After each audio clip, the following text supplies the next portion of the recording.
Merci pour ta présence. Nous rappelons que nous avons commencé, il y a de cela, depuis le mercredi dernier, un enseignement où nous sommes en train de parler sur un sujet spécifique.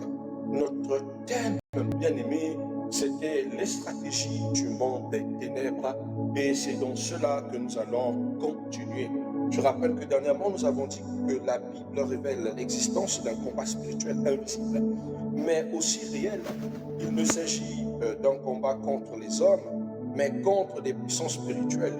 Car la Bible dit dans Éphésiens 6:12, car nous n'avons pas à lutter contre la chair et le sang, mais contre les dominations, contre les autorités, contre les princes de ce monde des ténèbres. Et nous avons dit que le monde des ténèbres agit avec méthode, stratégie, organisation. Il ne travaille ni au hasard, ni par précipitation. C'est-à-dire que c'est un monde qui travaille vraiment bien organisé. Souvenez-vous que Jésus en parlait lorsque on a accusé Jésus de travailler sous la puissance de Belzébuth. Jésus-Christ répondit à ces gens, si le gouvernement de Satan combat le gouvernement de Satan, c'est qu'il n'est pas organisé. Et le Christ rappelait que son gouvernement est un gouvernement bien organisé, qu'il a des stratégies bien ficelées. Donc vous devez comprendre que lorsque vous pensez que le désordre est le monde du diable, c'est faux. Le diable sait faire les choses et en matière de séduction, il met toute forme de réforme tout autour de lui. Et on avait parlé de la toute première stratégie que le malin mettait en évidence pour la destruction, pour la perdition du monde, pas seulement de l'Église. Nous avons parlé de la stratégie de la séduction, la tromperie subtile.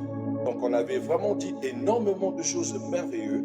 On avait rappelé que de certains pactes qu'il y a eu dans Genèse chapitre 1 verset 6, là où Satan commençait par attaquer frontalement et il commençait par séduire en posant des questions pour semer le doute dans l'esprit de Ève, pour rappeler à Ève, est-ce que si et seulement si elle était censée ne pas manger la pomme, afin de l'induire à l'erreur.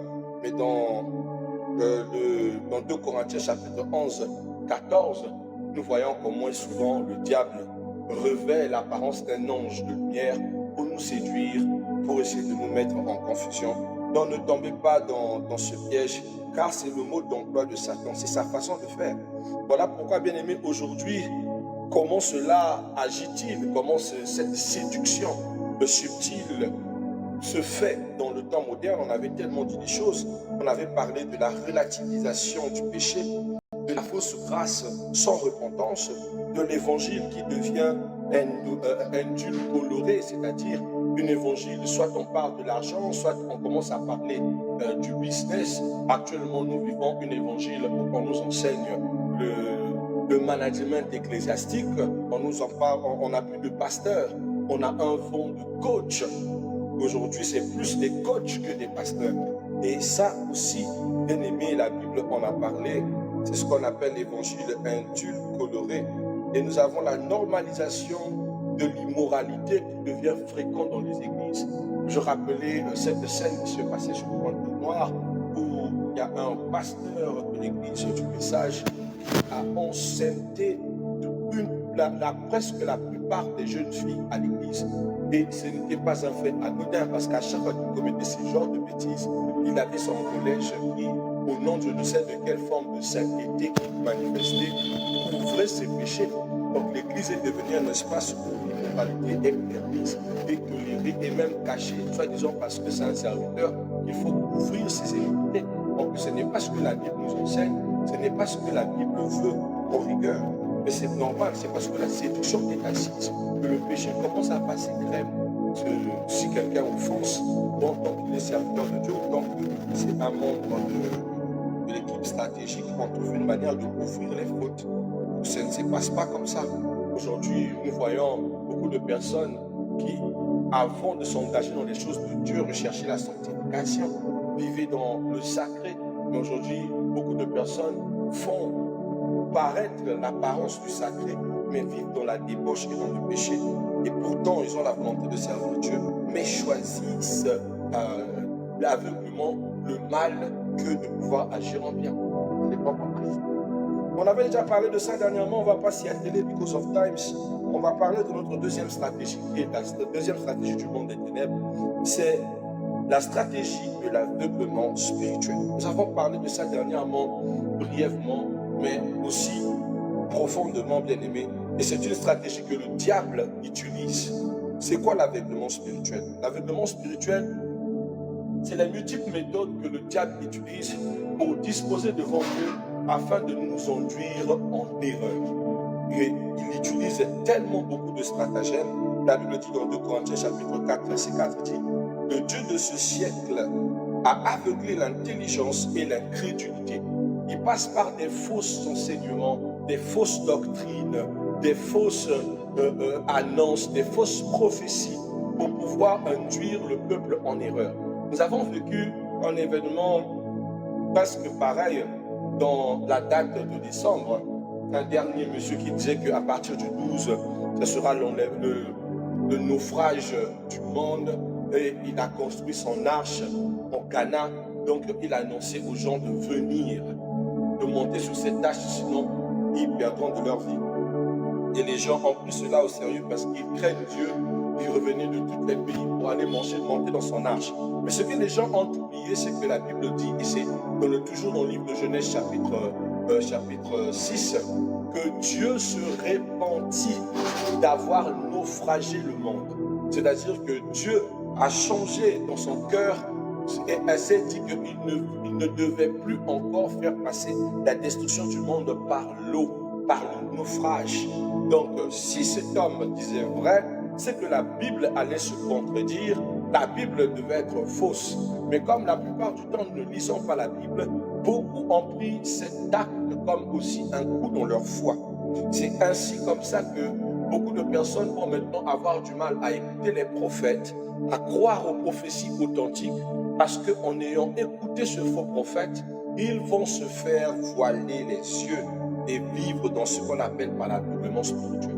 L'aveuglement spirituel sont des stratégies mensongères du diable pour commencer à embrigader votre regard, pour que vous ne regardez plus le Christ, que vous regardez autre chose, que vous commencez à douter de sa grâce, douter de son existence, douter de son amour, douter de sa faveur.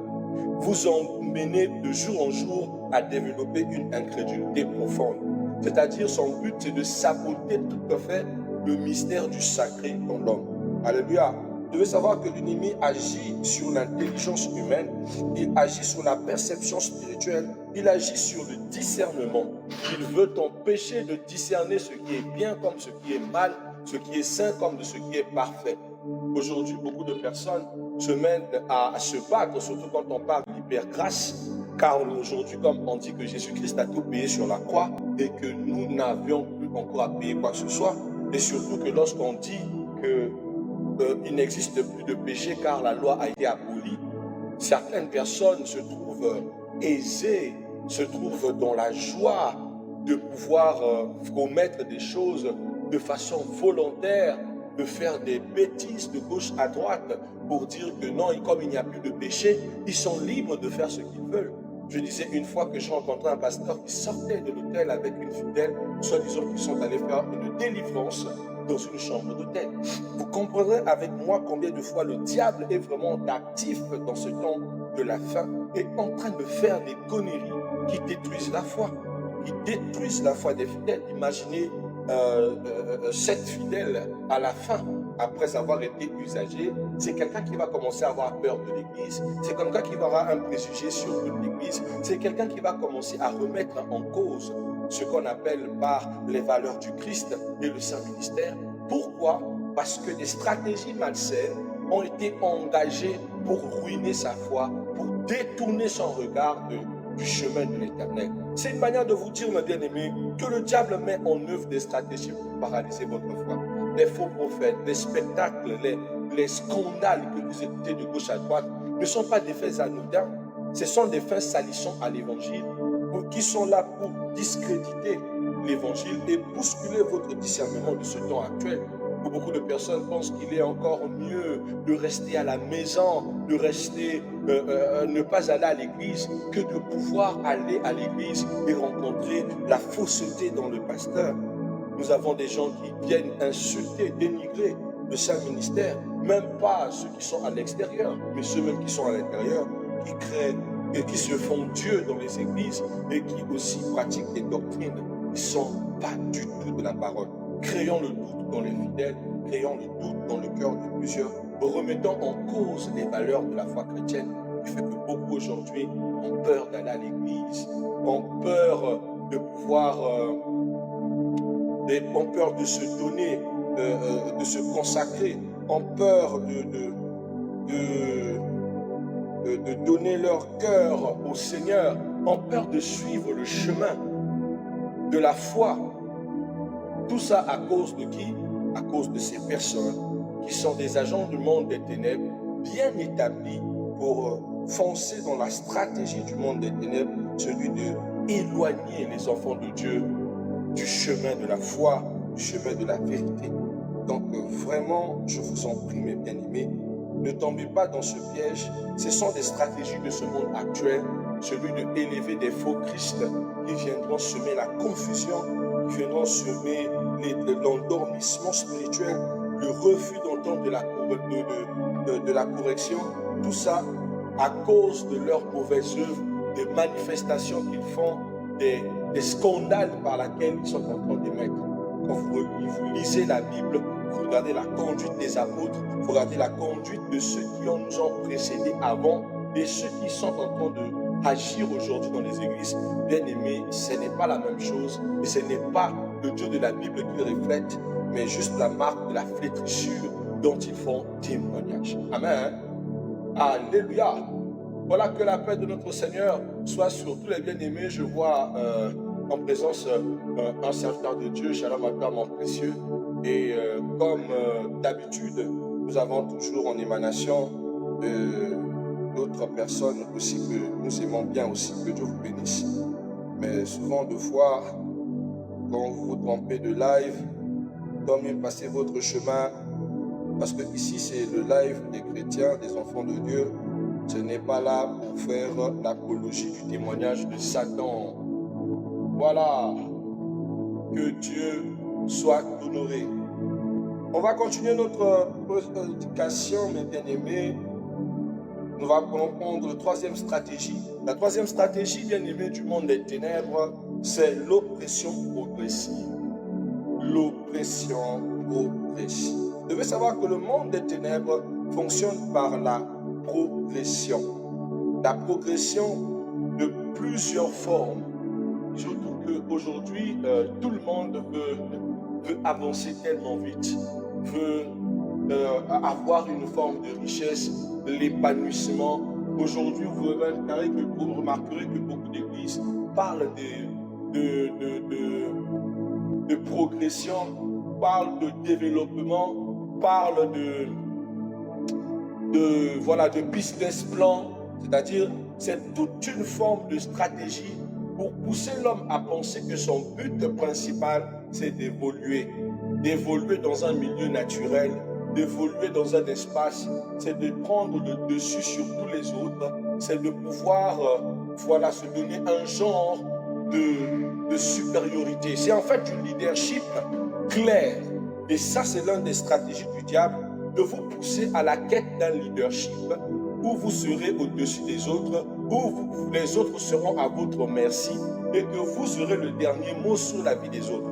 Si vous allez dans les églises, les prières vont dans ce sens et même à prier, chasser les esprits, dominer la famille, être la seule personne capable d'aider sa famille, être le Joseph de sa famille, être, la tête de sa famille. Une forme de politique qui pousse le chrétien à penser que Dieu va lui donner la place d'être celui qui échappote tout dans la famille, le dominateur, tandis que les autres seront le sous-fifre. Une manière de mettre en orgueil le cœur de l'homme, en orbite avec un cœur visant à culpabiliser, à faire du mal aux autres, à présider sur les esprits des autres et surtout à voir les autres, pas comme étant son égal, mais les autres comme inférieurs. Or, bien aimés, nous connaissons de base que la Bible dit que Dieu résiste aux orgueilleux et il fait grâce aux humbles. Et ce type de prière provoque la colère de Dieu et chasse l'exaucement. C'est l'une des stratégies que le diable applique en ce temps actuel pour que l'exaucement n'impacte plus les églises.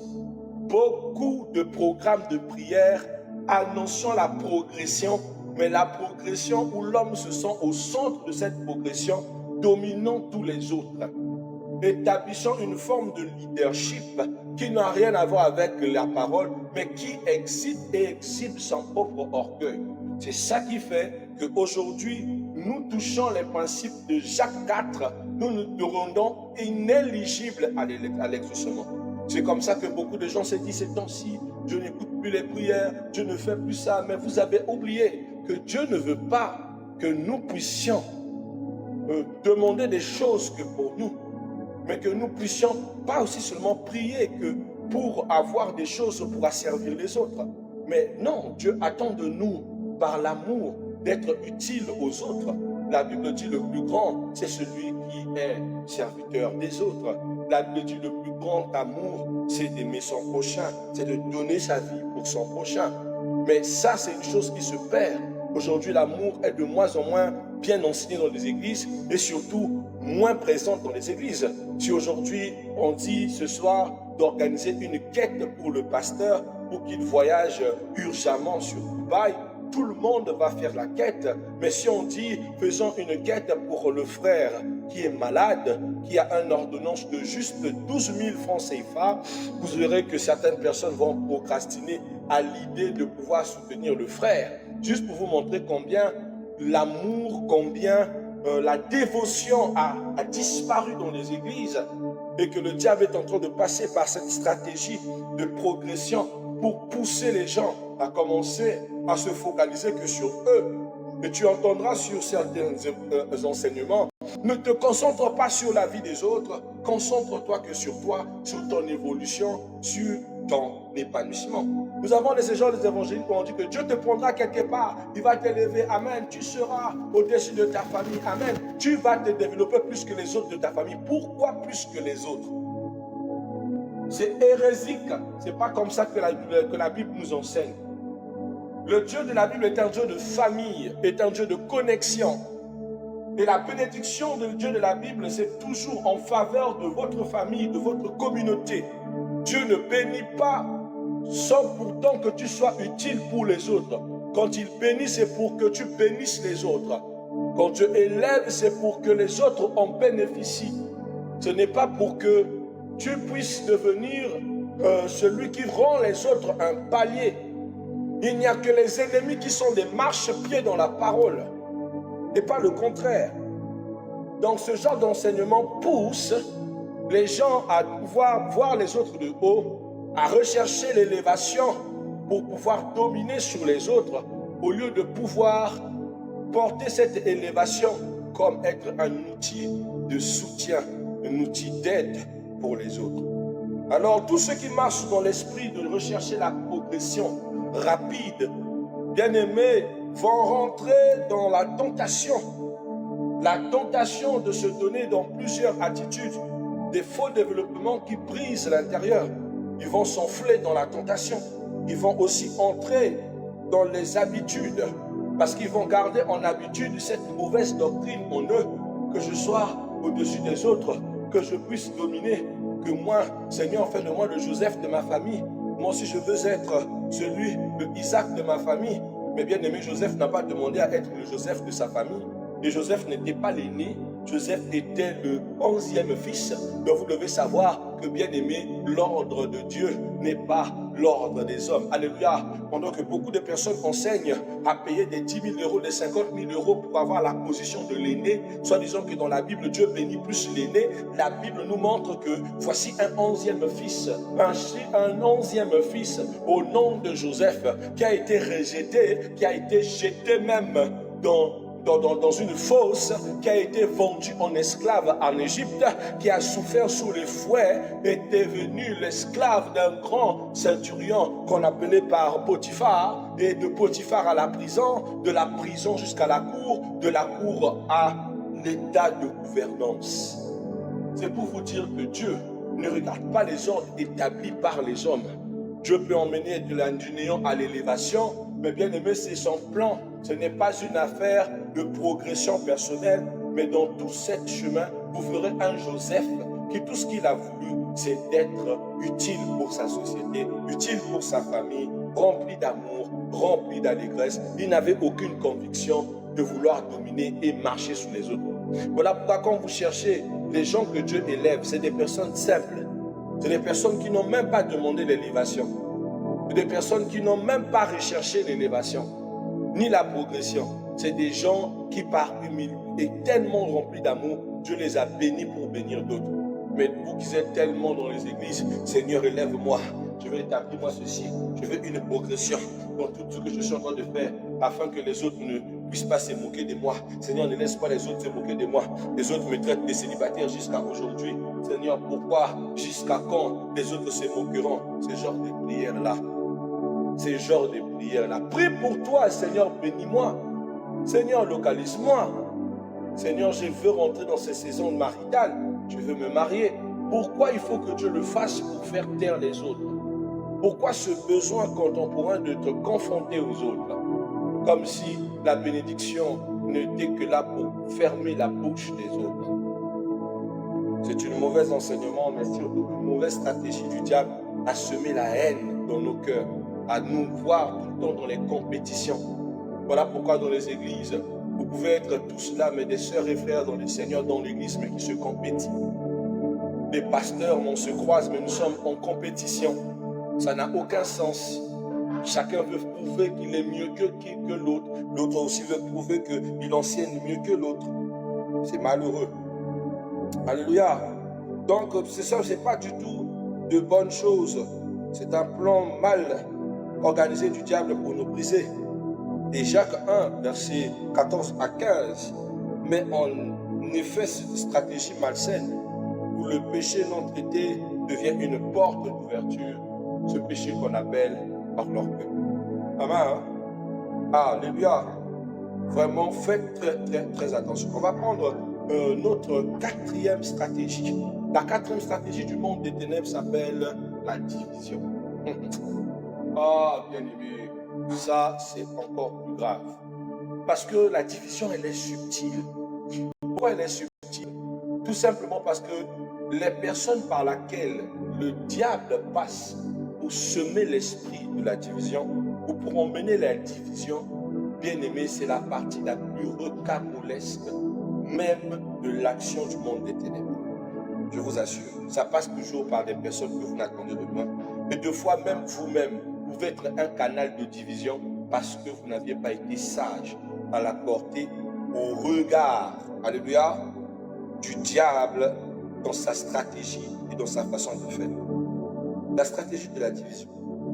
Satan a pour objectif de diviser pour mieux régner. Là où la division règne, bien aimé, la paix et l'harmonie vont disparaître. Et même la connexion avec le ciel va disparaître. Le principe fondamental de la foi chrétienne, c'est l'unité. Quand la foi chrétienne n'est plus l'église de l'unité, alors il devient une église faible. Voilà pourquoi, bien aimé, la Bible nous appelle tous les membres du corps du Christ. La Bible dit, prendrai-je les membres du Christ pour en faire les membres d'une prostituée? Nous devons veiller à ce que ce membre puisse rester intact et sacré. Et lui, tout ce qu'il veut, c'est de le diviser. De le diviser sur plusieurs plans. Car le but de Satan, c'est de diviser les couples. Il ne laissera jamais le mariage en paix. Il ne laissera jamais les couples heureux. Parce qu'un mariage en paix, c'est l'église domestique accomplie pour une meilleure éducation pour les enfants. Ce que vous ne savez pas, c'est que le foyer est, on appelle ça en hébreu, l'église domestique. C'est là où tout commence, tout enseignement commence. Là où l'homme reçoit les premières inculcations à la parole. Quand celle-ci est brisée, les enfants sont liés et livrés à eux-mêmes à une éducation pêle-mêle qui ne leur permettra pas de s'asseoir dans la foi. Allez-y voir un peu les familles chrétiennes en Europe, par-ci par-là, où la mère est chrétienne, les enfants et leur mère vivent seuls. Au début, les enfants vont à l'église avec leur mère. Quand ils deviennent adolescents, ils deviennent imposants, ils veulent plus non plus l'amour de Dieu. Pourquoi? Parce qu'ils n'ont pas grandi dans un encadrement où père et mère leur enseignent la parole de Dieu et vont dans le chemin du Seigneur. Ces enfants vont devenir des rebelles qui ne vont plus à l'église, qui vont devenir des athées, qui vont critiquer les églises parce que leur mère était trop consacrée. Et ça a toujours été la stratégie du diable, briser les couples. Voilà pourquoi, bien aimé, vous n'allez pas vous étonner de pourquoi. Et aujourd'hui, tout va bien dans votre couple. Demain, ça capote. Des fois, ça va même loin. Il va semer le doute, il va semer l'envie de l'infidélité, il va semer des pièges multiples parce que c'est l'un de ses buts. Et c'est un rôle important apocalyptique. Le couple a deux images. Il a l'image même appropriée du Christ et son Église, de l'épouse et l'Église, du Christ avec son Église, et aussi de l'homme avec sa conjointe. Tout ça joue le rôle stratosphérique de l'unité entre l'homme et la femme, Christ et son épouse. Amen. Donc retenez bien aimé, il va diviser les couples. Il a la mission de diviser les familles. Ça, il a déjà fait ça très bien. Il a même deux fois utilisé l'Église pour être le canal pour diviser les familles. Avec les messages sulfuriques de sorcellerie. Deux fois même pas des messages de sorcellerie, des liens familiaux, des liens caïtiques, ou encore certaines formes d'église qui existent comme des sectes et qui poussent les autres à se réprimer, à fuir leur famille pour se réitérer dans l'église et considérer l'église comme sa seule famille. Moi, j'ai été enseigné dans un réveil radical où lorsque vous recevez le réveil, ta famille principale, c'est tes frères en Christ. On utilisait cet mauvais enseignement mal compris du Christ quand le Christ assis avec ses fidèles, ses disciples en train d'enseigner et que Marie et ses frères sont arrivés. Le Christ disait que mes frères ne sont ceux qui font la volonté de mon Père. Là, c'était un enseignement que le Christ a donné. Mais quand ce jour-là, Jésus rendait l'âme sur la croix, il y avait Jean qui était à côté de lui et Marie de Magdala qui priait, Marie plutôt, Madeleine qui priait. Et pendant qu'elle est en train de pleurer, Jean lui dit de prendre soin de sa mère et dit à sa mère de ne pas pleurer car Jean sera là pour prendre soin de lui à son absence. On voit l'amour et l'affection d'un fils pour sa mère, pour montrer comment est-ce que le Christ pouvait aussi garder à cœur les affiliations familiales. Mais c'est une chose que l'Église aujourd'hui est en train de marcher dessus, est en train de bousiller. On comprend le verset qui nous dit que l'homme aura pour ennemi les gens de sa propre famille. Et ce verset est très utilisé pour semer la haine. Mais c'est la même Bible bien-aimée qui te dit que celui qui ne prend pas soin des siens est pire qu'un païen. Celui qui ne prend pas soin de sa famille est pire qu'un païen. Bien-aimé, le Dieu de la Bible est un Dieu de famille. C'est le Dieu d'Abraham, d'Isaac et de Jacob. C'est une famille. Si toi-même tu n'aimes pas ta famille, comment vas-tu vivre avec le Dieu des familles, ce Dieu de bénédiction, celui qui bénit les familles? C'est à cause de ça, bien-aimé, que souvent vous voyez des grandes divisions dans les familles. C'est Satan à l'œuvre, car c'est son but. Diviser des familles, briser des familles, créer des divisions pour que vous soyez loin à partir des distances que le diable crée dans vos familles. Il y a des enfants qui vont grandir sans connaître leurs frères, sans connaître leurs sœurs, sans connaître leurs cousins, sans connaître leurs cousines. C'est comme ça que vous vous retrouvez à coucher avec vos cousins, de coucher avec vos nièces, de vous retrouver même à engrosser même vos tantes. Oh, je ne savais pas que c'était ma tante. Oh, je ne savais pas que c'était un membre de la famille. C'est parce que la famille est divisée que vous êtes retrouvés à commettre l'inceste, à souiller le sang familial, à pouvoir vous déflétrir. Un plan bien établi par le diable. Alléluia. Il va créer ce qu'on appelle par les séparations familiales. Et aussi le diable a pour but de diviser l'Église.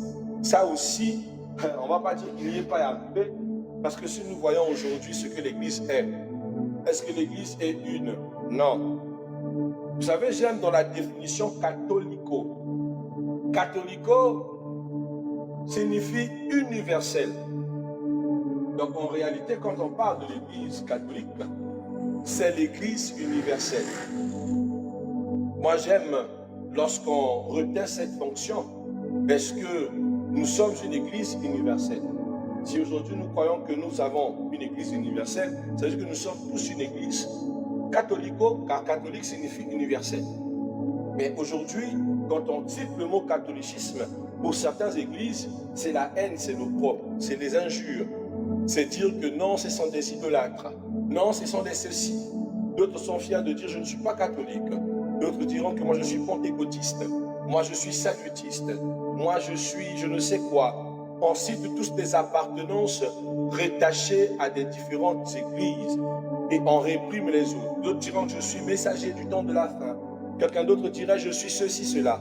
Mais j'ai envie de vous rassurer que, bien aimé, toutes ces dénominations et ces déclarations face à Dieu sont vaines, nulles et sans effet. Car, bien aimé, aucune de ces dénominations n'ira au ciel. Aucune de ces dénominations n'est complaisante envers Christ. La seule chose que le Christ nous a laissée, c'est la foi en lui, cette foi universelle, cette foi dans son chemin. Au lieu de se prendre des prises de bec à chercher qui est dans le tort et dans les ténèbres, le Christ nous demande d'aimer notre prochain. Il élabore une parabole qui est un enseignement crucial pour les églises que nous avons jeté dans les poubelles. Cet enseignement s'appelle l'enseignement du bon samaritain. Le bon samaritain, bien aimé, est une histoire assez phosphorescente, touchante.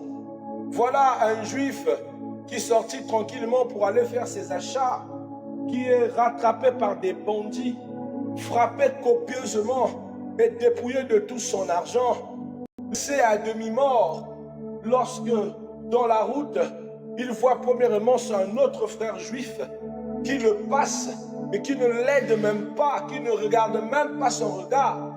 Il dit c'est le sabbat, je ne peux pas l'aider comme c'est le sabbat, je ne peux pas le soutenir.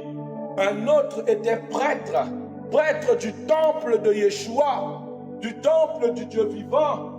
Lui passait et a vu cet homme allongé sur le sol. Il était juif et c'était son frère judaïque. Il le regarda dans les yeux et lui dit, je ne peux pas t'aider, c'est le sabbat.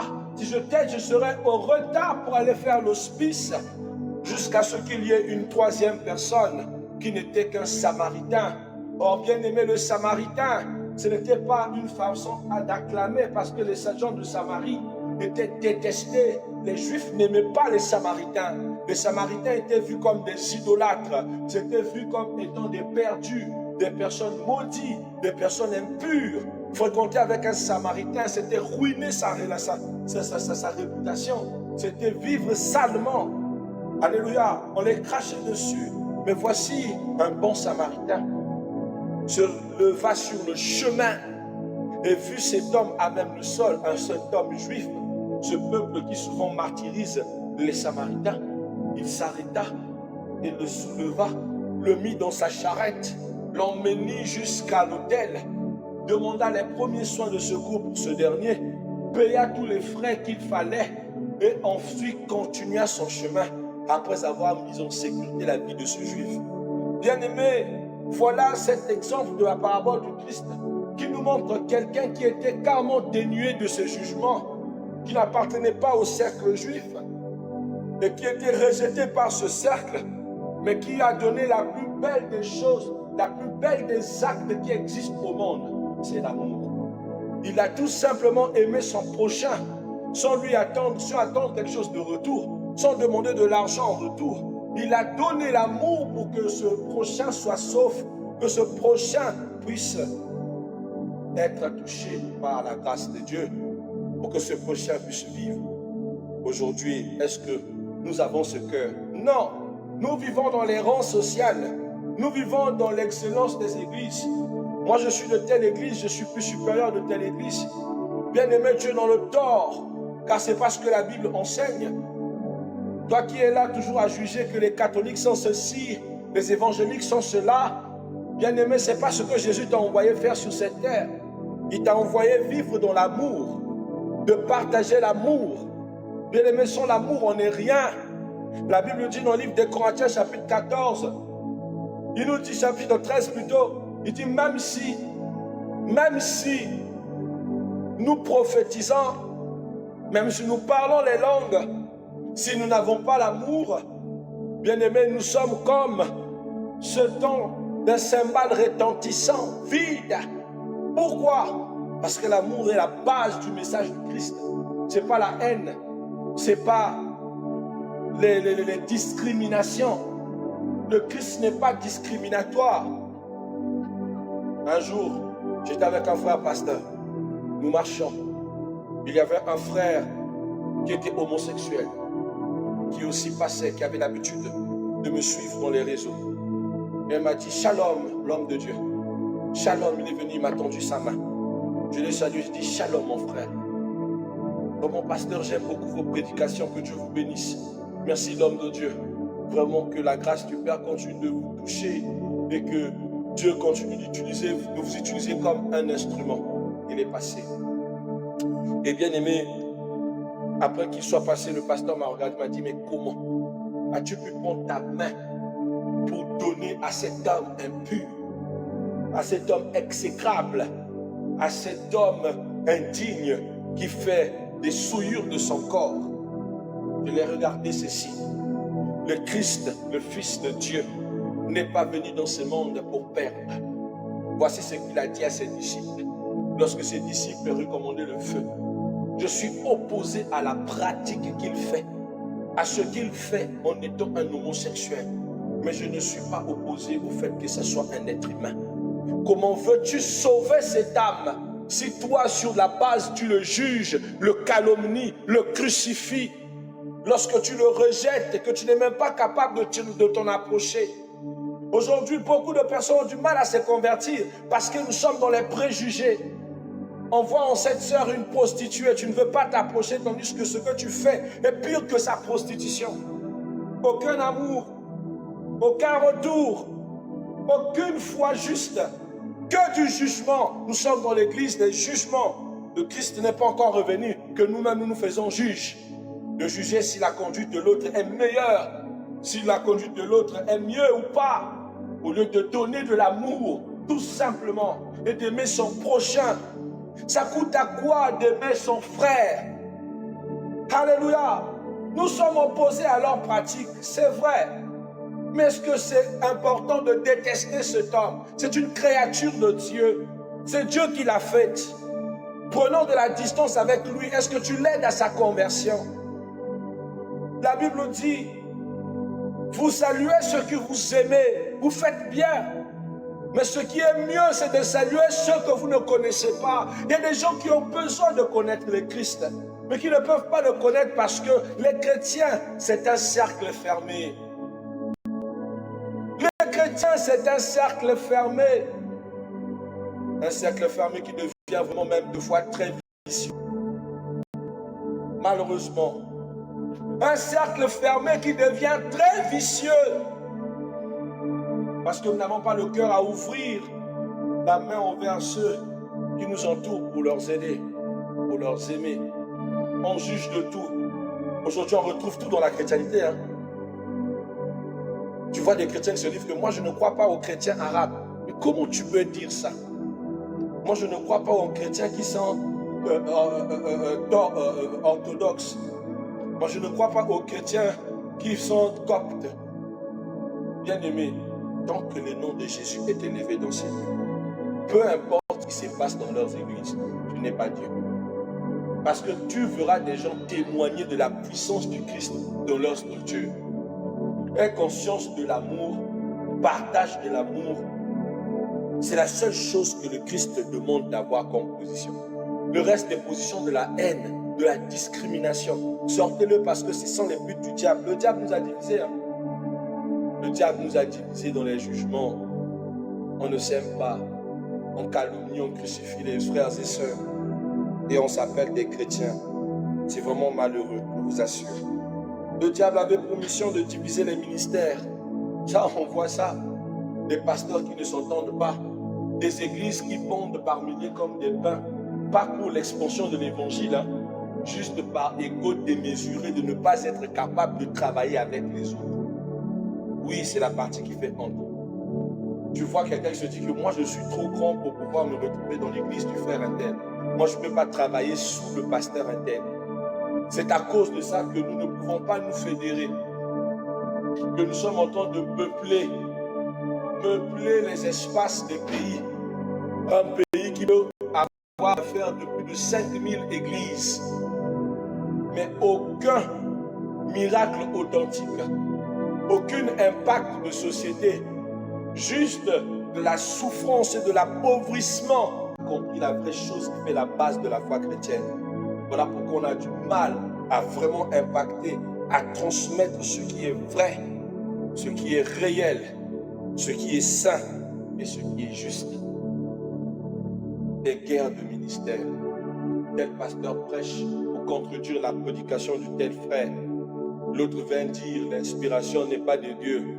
L'autre vient dire ceci. On a besoin de ce spectacle. Parce que le même Dieu est dans sa parole. Et le même Dieu est celui qui donne l'inspiration. Maintenant, vous allez aller où? Il y a un moment où vous laissez juste les débats stupides là. Préparez vos cœurs pour aller au royaume des cieux. Préparez les hommes pour aller au royaume des cieux. Nous sommes là dans les contradictions, dans les injures, dans les piques, dans les débats fallacieux, à la préparation des fan clubs dans l'église, quand le frère n'est pas d'accord avec ce que tu dis, le pasteur le chasse. On vit des choses vraiment déplorables, bien-aimés. Mais ça, c'est le plan du diable. C'est le plan du diable, car il sait qu'une maison divisée ne peut se tenir, comme il le dit dans Marc chapitre 3, verset 25. Le Christ nous enseigne qu'une maison divisée ne peut se tenir. On va s'arrêter là pour ce soir. On va continuer notre prédication le dimanche. Que Dieu vous bénisse, mes bien-aimés. Merci de nous prêter votre oreille pour partager de la part du Seigneur. Ce sont les quelques points que nous avons cités déjà en partie sur notre thème, la stratégie du monde des ténèbres. On se retrouve ensemble le dimanche pour partager davantage sur ce sujet.